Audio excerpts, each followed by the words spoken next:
यार तुम लोग। वो तो नाला के कीड़ा है। तुम्हें कौन कल तक जानता था देश का प्रधानमंत्री बनने के पहले, और आज भी तुम्हारे बाप का नाम कोई जानता नहीं। कहाँ माँ गंगा और कहाँ गंदी नाली। नहीं, वो आपसे नहीं बात करते हैं क्योंकि वो डरपोक है। मुझको लगता है कि ये आदमी बहुत नीच किस्म का आदमी है। चौकीदार जी ने चोरी करवाई है। 2 दशक से करीब 20 साल से डेली 1 kg 2 kg गालियां खाता हूं। नरेंद्र मोदी एक ऐसा नाम है जो हर किसी के दिमाग पर एक छाप छोड़ जाता है। विपक्ष इनके लिए जो भी अपशब्दों का इस्तेमाल करते हैं, लेकिन ये बात वो कभी नहीं मानेंगे कि भारत में कितने ही मुख्यमंत्री, प्रधानमंत्री आए गए, कोई फाइनेंस मिनिस्टर, कोई रक्षा मंत्री, कोई गृह मंत्री रहा, लेकिन नरेंद्र मोदी एक ऐसा नेता है जिन्होंने केवल और केवल प्रधानमंत्री का पद संभाला। लेकिन नरेंद्र मोदी जी कौन है और क्या है, आज हम आपको बताते हैं। You are a revolutionary leader, in the best sense of the word revolution. You are revolutionizing India. रोशनी आपसे आ रही है प्रधानमंत्री जी। वाह वाह वाह। माननीय प्रधानमंत्री जी, सबसे पहले मैं भी सोल पीस प्राइज पुरस्कार के लिए आपको बहुत बधाई देना चाहता हूँ। Thank you. आप जानते हैं कि महिंद्रा समूह का कितना गहरा संबंध है कोरिया के साथ, और इस पुरस्कार की वजह से न सिर्फ हमारी लेकिन सब जो इंडियन कंपनीज हैं और हर भारतवासी की ब्रांड एक्विटी बहुत बढ़ जाएगी कोरिया में। सो बधाई आपको, बहुत बहुत धन्यवाद। Thank you. नरेंद्र मोदी एक मिशन और विजन के साथ काम कर रहे हैं। भारत को बिजनेस हब बना रहे हैं, साथ ही यूपीआई जैसी सुविधा देकर देश का लोहा भी पूरी दुनिया में मनवा रहे हैं। वो विदेशी कंपनियां भारत में निवेश कर रही हैं, जिनके बारे में हमने कभी सपने में भी सोचा नहीं था। इसरो तो कांग्रेस के समय भी काम कर रहा था, देश अंतरिक्ष यान भी बना रहा था, मिसाइल बना रहा था, लेकिन इस देश में इतना सामर्थ्य नहीं था कि वो AK-47 जैसे हथियार भी बना सके। आज मोदी सरकार डिफेंस कॉरिडोर बनाकर देश में हथियार और फाइटर जेट से लेकर 21वीं सदी के इलेक्ट्रॉनिक, लोकोमोटिव, ट्रेन के डब्बे खुद बना रही है, और दूसरी कंपनियों को भी भारत में बुलाकर देश में ही आधुनिक हथियार बनाने का मौका दे रही है। देश को कभी ऐसा मिला ना हो।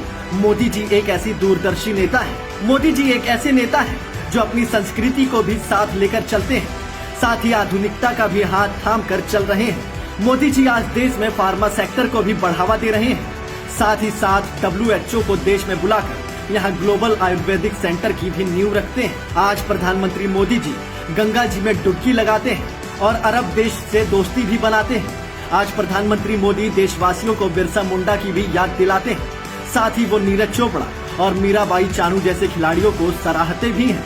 आज मोदी जी सरदार पटेल की मूर्ति भी बनवा रहे हैं, तो दूसरी तरफ आवास योजना के तहत गरीबों के लिए घर भी बनवा कर दे रहे हैं। मोदी जी आज दुनिया के बढ़िया से बढ़िया फाइटर जेट को देश में लाते भी हैं और उनकी शस्त्र पूजा करके अपनी संस्कृति भी संजोते हैं।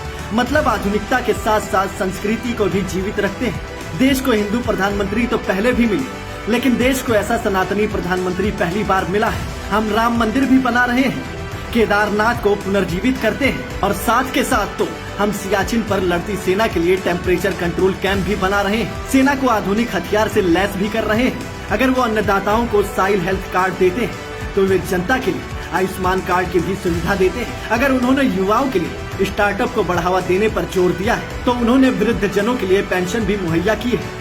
मतलब कोई भी ऐसा क्षेत्र नहीं है जो मोदी जी की विकासशील नजरों से अछूता हो। आज मोदी जी को भारत की जनता संकट मोचक के तौर पर देखती है। देश के अंदर ट्रिपल तलाक से हमारी बहनों को बचाना, या ट्रेन में फंसे किसी यात्री की मदद करना हो, या फिर दूसरे देश में संकट में फंसे हमारे देश के नागरिकों को वापस लाना हो, मोदी जी और मोदी सरकार दोनों पर लोगों को विश्वास है। तब से and more over Modi ji उन्होंने अपना रोल बहुत अच्छी तरह से प्ले करा है। तो जस्ट एक ही लास्ट में वही चीज होती है कि मोदी है तो मुमकिन है। Everything is just because of that guy. Road, बिजली, पानी के लिए काम तो दूसरी सरकारों ने भी किए, लेकिन मोदी सरकार ने इसे बगैर किसी घोटाले के किए, और जो काम 70 सालों में हो जाने चाहिए थे उन्हें पूरा किया और उसे नई ऊंचाइयों तक पहुंचाया। कभी जिस देश में लोग 2 लेन की सड़क के लिए भी तरसते थे, आज मोदी सरकार ने सिर्फ 8 सालों में 25 से ज्यादा एक्सप्रेसवे और चौड़ी सड़कों का तोहफा देश को दिया है और कई हवाई अड्डों की झड़ी लगा दी है या देश का सबसे ऊंचा पुल बनाना हो, ये कहने में कोई गुरेज नहीं है कि अब देश में डकैतों का राज खत्म हुआ और आज देश की कमान एक विकास पुरुष के हाथ में है। और आज देश को 10,000 फीट की ऊंचाई पर दुनिया की सबसे लंबी सुरंग मिल गई। इस अटल टनल का उद्घाटन करते हुए प्रधानमंत्री मोदी ने आज कहा कि आज का दिन ऐतिहासिक है। मात्र 105 घंटे और 33 मिनट में 75 किलोमीटर लंबी सड़क बनाकर तैयार कर दी है। दुनिया लाख मोदी जी की कूटनीतियों पर सवाल उठाए, लेकिन मोदी जी ने विदेश कूटनीति की जो मिसाल कायम की है वो सराहनीय है। मोदी सरकार ने दुनिया को दिखाया है कि वो अमेरिका के साथ भी दोस्ती रख सकते हैं और रूस के साथ भी दोस्ती रख सकते हैं। वो इजराइल के साथ भी मिल सकते हैं तो वो बाकी अरब देशों के साथ भी दोस्ती कायम रख सकते हैं। आज हम पाकिस्तान को दूसरे मुस्लिम देशों से दूरी बनाने को मजबूर भी कर सकते हैं और OIC जैसे मंच से खदेड़ भी सकते हैं। जो मोदी जी के काम देखते हैं वो मोदी जी को पहचानते हैं। वो एक जननेता भी हैं, वो एक माँ के बेटे भी हैं, तो सबसे बढ़कर वो भारत माता के लाल हैं और उनका जीवन केवल और केवल सबके विकास और सबके साथ को समर्पित है। डरते वो लोग हैं जो अपनी छवि के लिए मरते हैं। मैं तो हिंदुस्तान की छवि के लिए मरता हूँ।